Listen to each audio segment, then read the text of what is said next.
Greetings and bienvenue, Midnight Crew. Thank you for returning to this broadcast, and welcome to new viewers joining us for the first time. If you like a video, then feel free to subscribe. Hi guys, I actually have a story about this to share with you. So I was deployed to Afghanistan back in 2010 with 4th Infantry, 2nd Battalion, 23rd Regiment. Nothing super duper special here. Average private first-class infantryman. So no Navy SEALs 300 confirmed kills bull here. Anyway, so it's roughly late August and we're holed up in Zabul in this rinky-dink observation post. It's like 300 hours and I'm on night watch with a couple of the other boys and we're scanning these nearby hills with our long-range thermal video and my corporal stops, waves me over, goes, "Yo, you see these dudes on the ridge to our one? 20 meters out, look." I take a peek. Sure enough, LRTV shows there's like 4 guys on the ridge, and they're all just facing our OP, not doing much moving other than shifting around. Now, rules of engagement says we can't do anything until they actually start shooting at us. Corporal goes off to wake our sergeant, just in case, since we'd been getting scoped out by some civvies earlier in the day while we were out on patrol. Now here's where it starts getting weird. So the sergeant's up, he's pissy and convinced we're being coward boys about civvies. "If you're that worried about them, go scout the ridge and tell them to fuck off." Corporal and I gather up a couple other boys into a small scout group and we go to investigate. Nobody. No people. So sign anyone had been there. Nothing. We figure it's whatever and turn back around. Radio into observation post that we're coming back. 2-way buzzes, and the sergeant is pissed. "Y'all liars. I'm looking at 4 SIGs right there on the ridge." We turn. There's absolutely nobody. 0. Go back up, check the area again. Zilch. Spent the rest of the night getting bothered by rogue heat signatures on the LRTV. I used to be in the US Air Force. I wasn't a pilot or anything. I was an aircraft engineer. I believe I was stationed at a military base in England at the time. The specifics have worn away from my memory, only the key points still remain. I remember this much, seeing as how the base was at the time low on manpower. Anyone who was chosen from a random draw would be night watch for the week. I was normally pretty lucky, and I was never chosen for it that often. I remember one night in particular, me and my friend Bryson were on night watch, just sitting around on an oak stump, passing out occasionally and making small talk, when we noticed something odd. There was an old abandoned church that was on a steep hill a couple of yards away from where we were at the time. Normally we thought nothing of it, until now. The church is where me and a few friends sometimes went around to get high, or to just escape from our duties for a little while. So I can say with absolute certainty that there was nothing living or staying in the church, no homeless guy or otherwise. I was simply sitting on the log, leaning on the back of my friend, lazily, staring at the breath coming out of my mouth in a hazed fog, when I noticed a flicker of light from inside of the church. I was pretty tired at the time. I looked back at Bryson and nudged him in the shoulder. We stared at the church for a while, before we saw another flicker of light pass through a window on the far right, then up past the bell tower at the top of the church in a seemingly impossible span of time. We watched the light dance around the church, before we saw the light begin to change. The light began to change color, becoming multiple colors: red, yellow, green, blue, all dancing around the church in a vibrant display. We were too mesmerized at the time to realize anything abnormal. Eventually, I snapped out of it. I stood up and tried to peer inside of the church. It looked like the lights had no source. They were just there. Me and Bryson decided to check it out. We walked up the hill to one of the church's windows and peered inside. The lights were no longer there. We backed up a little bit, and we saw that the lights were indeed still there, just not in the location we were looking into. We walked over to the far side and tried to look in again, just to find out the lights had moved again to the window we were just at. Bryson got frustrated and busted some of the rotting plank away with his elbow, creating enough room for his body to fit in, and he climbed in. I, on the other hand, was scared, and it took quite a bit of coercing from Bryson to get me to go inside of the church.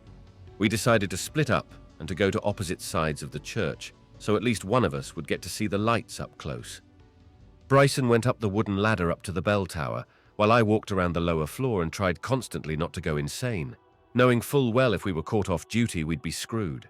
For so many lights earlier, the church was pitch black now. The logical side of me knew that the light had to have had a source, and I desperately wanted to find it. I walked around, looking under the benches, in the confession booths, anywhere that wasn't immediately visible. I finally gave up and let out a loud yell. From my frustration, it seemed like the outburst triggered something, because right when I said it, I heard a loud bang from somewhere up above me, seemingly from up in the bell tower.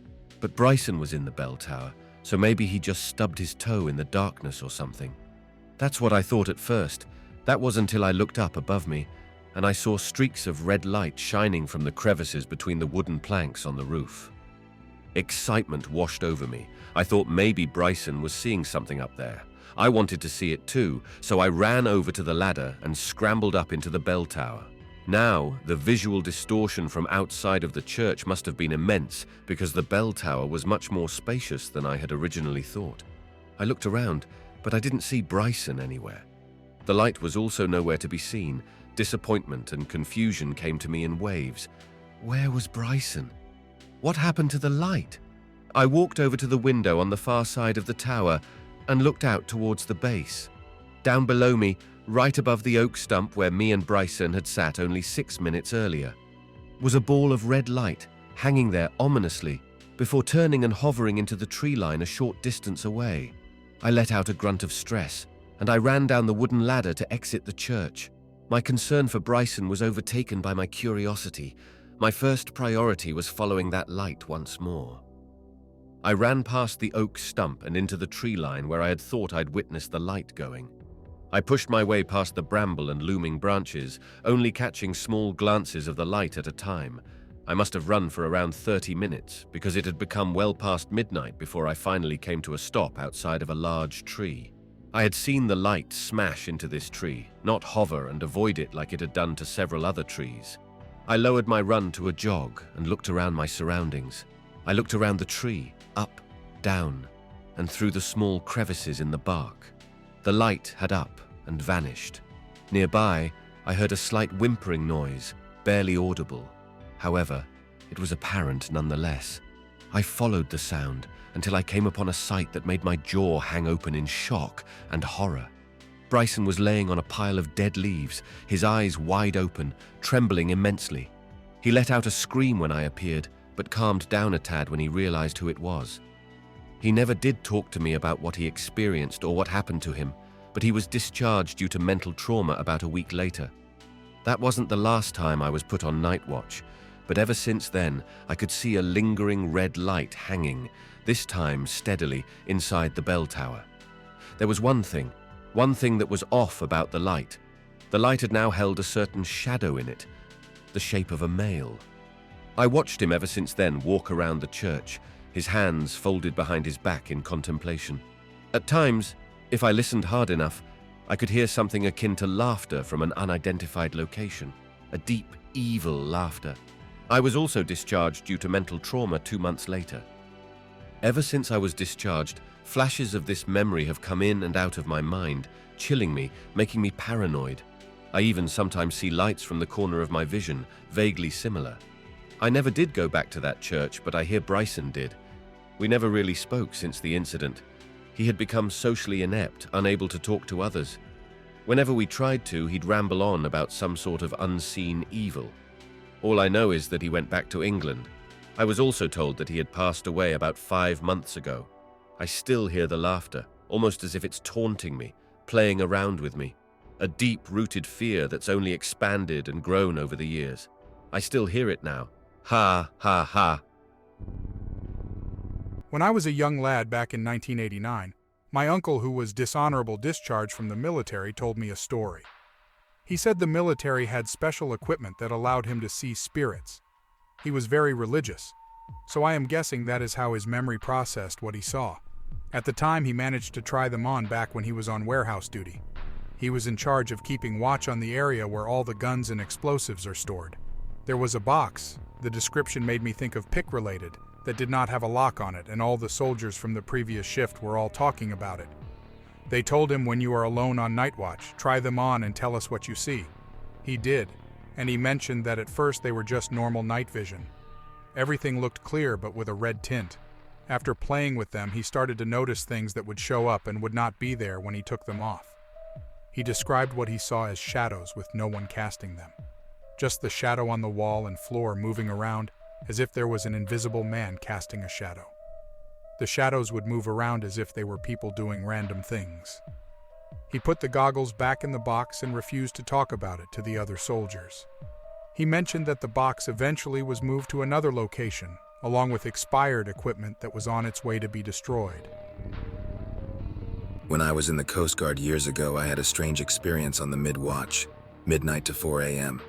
Myself and one other person were on the bridge wing and witnessed a bright light directly in front of us. We called for the other watchstanders to come check it out.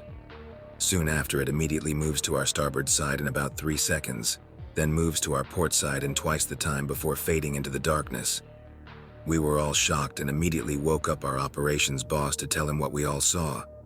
He believed us because all 4 of us witnessed it. Nothing ever came of it. No report had been logged. It eventually just became known between us all as that night. I have some more I could share that are less paranormal but still chilling. The night watch is always the creepiest. Very quiet with no light to preserve night vision. The only noise being conversation and the gentle humming of the engines. You can see every star in the sky and it is breathtaking the first time you experience it. Our ship is darkened to give off no light, so it makes it harder for drug boats to see us. I'm talking no light whatsoever besides 2 small aircraft warning lights for the mast. The darkness also is dangerous because you can only see registered vessels on your computer screen. Once, late at night, we unknowingly had ran over a small fishing boat's sea anchor. A sea anchor is used usually in heavy weather to minimize a vessel's drift because the distance to the seafloor is too great for a conventional anchor. So we had ran over a small fishing boat's sea anchor and proceeded to drag them for nearly 1 nautical mile. The only reason we found out this happened was because someone had gone out to the lower deck to smoke and heard screaming coming from the side of the boat. He leaned over and saw 3 people holding on for dear life as we dragged them at nearly 10 knots. He ran to the phone and called the bridge. We came to a stop and released the anchor. We set out a small boat to check on them and they were wide-eyed and terrified. They were speaking Spanish and told us they were sleeping and didn't hear us coming. They were woken by a swift jerk that threw them to the ground and were dragging along the side of our ship. Had that guy not gone out to smoke, they likely would have been swamped and drowned. Crazy stuff. Be a Navy seaman, standing at port lookout on the bridge wings, night watch master race, super thick fog, can't see it all, so just listen. Water's like glass, going pretty slow so it doesn't feel like we're even moving at all. Hear splashing near us. First though it's porpoises. Listen for them to make noises. Weird noises can't identify them. I've been doing this quite a while, normally pretty good at hiding things. Report it to the officer of the watch. Say I can't ID what it is because it sounds really weird. He's an older guy who's been commissioned from the ranks, been at this a long time. He went out to listen. He hears it. He hides it well, but he's worried. Tells me to come inside and shut the bridge hatch. He doesn't log it. I knew him fairly well. Him being worried and not logging it had me a little spooked. Less of a story, but back in my infantry days, the base I was posted to had a ton of old houses from abandoned towns within the base. They were boarded up, but some nights you'd see lights coming from them, but there's no power running to them. Also never heard or seen anything myself, but friends have gotten pretty spooked about hearing voices of people who aren't around or are away, and others coming from the woods. Uncle was in the Merchant Navy, Britbong here. In the Atlantic, second engineer. Night watch in the engine room. Tending one of the boilers when he hears eeeeee. And then a torpedo comes through the wall and lands between 2 of the boilers. Totally non-spooked at first. Thought it was a fish or something. Finally realizes torpedo when he sees the propeller still thrashing around in the huge waterfall coming through the hull plates. Makes a somewhat urgent phone call to the bridge while waving the crew out the door. Officer on watch on the bridge says, "Okay, understood," when he finally makes it clear they've been hit by a dud torpedo. 1 in 1,000 chance. Alarms .mpeg. Watertight doors close in the engine room. What do now? Rapid pacing around and swearing. Uncle cannot swim. Uncle is going to drown in a locked room even if he could. Decides he has one course of action left. waits till water level rises to ceiling, and then learns to swim instantly and swims out of the torpedo hole. Later says, I think it was a kind of doggy paddle, but underwater. Pops up on the surface in time to see a destroyer slicing through the water about 10 meters away from him with the sky full of star shells. I literally almost died of fright when my head went under and I could see that destroyer's screws going through the water next to me. I nearly got minced. That was the worst bit. Sweeper corvette behind the convoy eventually picks up strays by doing S-curves slowly with cargo nets thrown over the side. Uncle is lucky enough to be able to paddle to it. Is hauled aboard by a friendly matelot. Is just asking him how his holidays are going when they are passing his former ship, which then takes a second torpedo and sinks in about 10 seconds after having sat down by the stern comfortably for 10 minutes. Return to Liverpool aboard a corvette, immediately ships out again. I've definitely almost shot at bumps in the night before. Be me. 18 years old boot Marine at Camp Geiger for Marine combat training. Dug into a fighting hole with another guy, pulling the night watch. Looking through night vision goggles sporadically because keeping it on burns my retinas. Hear rustling in the leaves. I think it's opposing force coming to see if I'm awake. Rustling gets louder, I'm checking my entire field of fire. See trees rustling, I take aim. Out stumbles a black burr. Now I'm legit scared because I didn't know that black burrs are pussies. I want to shoot it, but I remember I only have blanks. Wake my battle buddy up to confirm if I'm crazy or not. Screw off and on, I still have 30 minutes of sleep left. And that's how I found out that we have bears at the beach of North Carolina. Also another time, in the woods of Bridgeport, California. I'm a corporal at this point. Sleeping in a ranger grave me in a buddy dug, away from everyone else to avoid loud sleepers. All of the sudden I wake to hear crunching in the snow. Crunching is kind of fast but too tired to think anything of it. Think it's probably just some boot looking for his watch relief. Tell him to leave. Go back to sleep. Wake in the morning to see wolf tracks all around my ranger grave. Not quite as climactic as your stories, but I still cherish them and they remind me that sometimes in real life can be spoopy too. I hope that you enjoyed tonight's broadcast. If you enjoyed tonight's story, then please subscribe to the channel as more green texts will appear daily. A new broadcast will appear when the clock strikes midnight Central Time.